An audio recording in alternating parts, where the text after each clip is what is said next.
ಶ್ರೀ ಮಹಾಗಣಪತೇ ನಮಃ, ಶ್ರೀ ಸರಸ್ವತಿಯೇ ನಮಃ, ಶ್ರೀಪಾದವಲ್ಲಭ ನರಸಿಂಹ ಸರಸ್ವತಿ, ಶ್ರೀ ಗುರು ದತ್ತಾತ್ರೇಯಾಯ ನಮಃ. ಸಮುದ್ರ ತೀರದಲ್ಲಿ ವಾನರ ಸೈನ್ಯ ಬಿಡಾರ ಹೂಡಿತು ಅಂದ್ಕೊಂಡ್ವಲ್ಲ, ಈ ಸಮುದ್ರವನ್ನು ದಾಟ್ತಕ್ಕಂಥದ್ದು ಹೇಗೆ ಅಂತ ಶ್ರೀರಾಮ ಆಲೋಚನೆ ಮಾಡ್ತಾ ಇದ್ದ.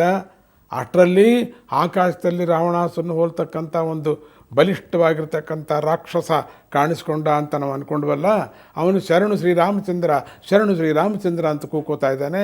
ಆಗ ಎಲ್ರಿಗೂ ಅನ್ನಿಸ್ತು ಶರಣು ಬಂದಿದ್ದಾನೆ ಅಂಥೇಳಿ. ರಾಮನಿಗೂ ಕೂಡ ಅನ್ನಿಸ್ತು ನಾವೇನು ಮಾಡೋದು, ಶರಣು ಬಂದಿರತಕ್ಕಂಥವನನ್ನು, ಆದರೆ ಶತ್ರುಪಾಳೆಯಿಂದ ಬಂದಿರತಕ್ಕಂಥವನನ್ನು ಆಶ್ರಯವನ್ನು ಕೊಡೋದಾ ಬೇಡವಾ, ಏನು ಮಾಡೋದು ಅಂಥೇಳಿ ಯೋಚನೆ ಮಾಡ್ತಿದ್ದಾರೆ. ರಾಮ ಹೇಳ್ತಿದ್ದಾನೆ, ಒಬ್ಬೊಬ್ಬರನ್ನಾಗಿ ಎಲ್ಲ ವಾನರ ಪ್ರಮುಖರನ್ನ ಅಭಿಪ್ರಾಯವನ್ನು ಕೇಳ್ತಾ ಇದ್ದಾನೆ. ಈ ರಾಕ್ಷಸ ರಾಜೇಂದ್ರನಿಗೆ ನಾವು ಆಶ್ರಯ ಕೊಡೋದಾ ಬೇಡವಾ ಅಂತ. ಆದರೆ ಎಲ್ಲರೂ ಕೂಡ ಆಶ್ರಯ ಕೊಡೋದು ಬೇಡ, ಶತ್ರುಪಾಳೆಯಿಂದ ಬಂದಿರತಕ್ಕಂಥವನಿವನು, ಆ ಪಾಳೆಯಿಂದ ಬಂದಿರತಕ್ಕಂಥವನನ್ನು ನಾವು ಸೇರಿಸಬಾರ್ದು, ನನಗೆ ಒಪ್ಪಿಗೆ ಇಲ್ಲ, ನನಗಾಗಲ್ಲ, ನಾನು ಒಪ್ಪಲ್ಲ. ಹನುಮಂತ ಮಾತ್ರ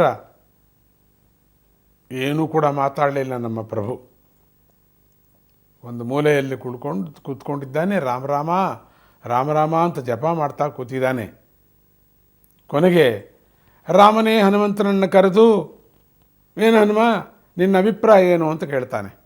ಅಯ್ಯ ಹನುಮ, ಹೇಳಪ್ಪ ನೀನು ನಿನ್ನ ಅಭಿಪ್ರಾಯ, ಇವರೆಲ್ಲರೂ ಬೇಡ ಅಂತಿದ್ದಾರೆ, ನಿನ್ನ ಅಭಿಪ್ರಾಯ ಹೇಳಪ್ಪ ಅಂದಾಗ, ಆಗ ಹನುಮಂತ ಹೇಳ್ತಾನೆ ಶ್ರೀರಾಮನಿಗೆ ಶಿರಭಾಗಿ ನಮಸ್ಕಾರ ಮಾಡಿ, ದೇವದೇವ ಶ್ರೀರಾಮ, ನಿನಗೆ ಒಬ್ಬರ ಸಲಹೆ ಬೇಕಾ ಸ್ವಾಮಿ, ನಿನಗೆ ಬೇಕಾ?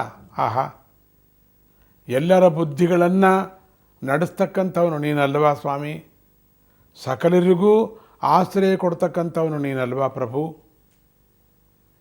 ನೀನೇ ಬಿಟ್ಬಿಟ್ರೆ ಇನ್ನು ಜೀವಿಗಳಿಗೆ ಬೇರೆ ಆಧಾರವೇ ಇಲ್ಲ ಸ್ವಾಮಿ.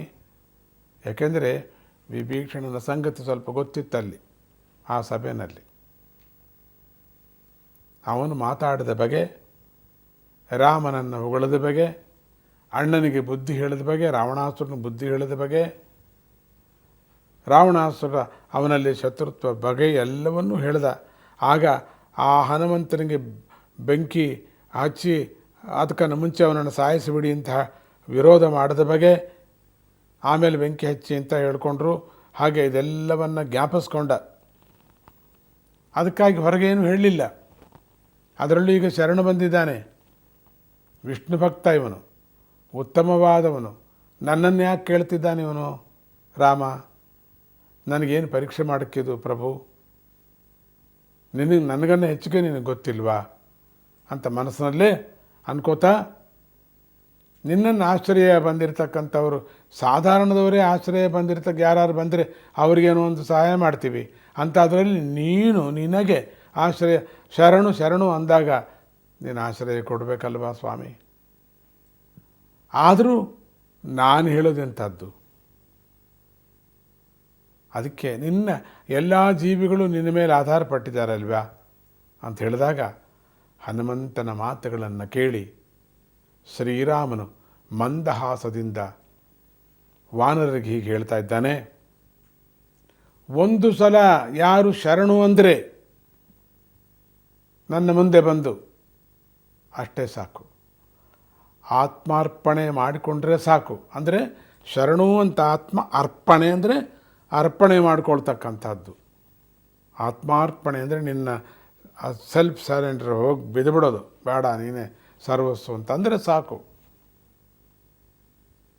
ನಾನು ನಿನ್ನವನೇ ಪ್ರಾರ್ಥಿಸಿದ್ರೆ ಸಾಕು. ಪ್ರಪಂಚದ ಸಮಸ್ತ ಜೀವಿಗಳಿಗೂ ಕೂಡ ನಾನು ಅಭಯ ಕೊಡ್ತೀನಿ ನಾನು. ಇದು ನನ್ನ ವ್ರತ ಅಂದ. ರಾಮನ ವ್ರತ ನೋಡಿದ್ರೆ ಎಂಥ ವ್ರತ, ಎಷ್ಟೇ ಶತ್ರುವಾಗಿರಲಿ ಅವನು ಬಂದು ಶರಣು ಅಂತ ಹೇಳಿದ ಕೂಡಲೇ ನಾನು ಕ್ಷಮಿಸ್ಬಿಡ್ತೀನಿ ಅಂತ ಹೇಳ್ತಾನೆ. ಅಂಥದ್ರಲ್ಲಿ ತನಗೆ ತಾನೇ ಆತ್ಮಾರ್ಪಣೆ ಮಾಡಿಕೊಂಡಿರ್ತಕ್ಕಂಥ ಈ ವಿಭೀಷಣನ್ನು ನಾವು ಆಶ್ಚರ್ಯ ಕೊಡ್ತಕ್ಕಂಥದ್ದು ಒಳ್ಳೆಯದಲ್ವಾ ಅಂತ ಯೋಚನೆ ಮಾಡ್ತಿದ್ದಾರೆ. ಮುಂದೆ ನೋಡೋಣ ಏನಾಗುತ್ತದೆ.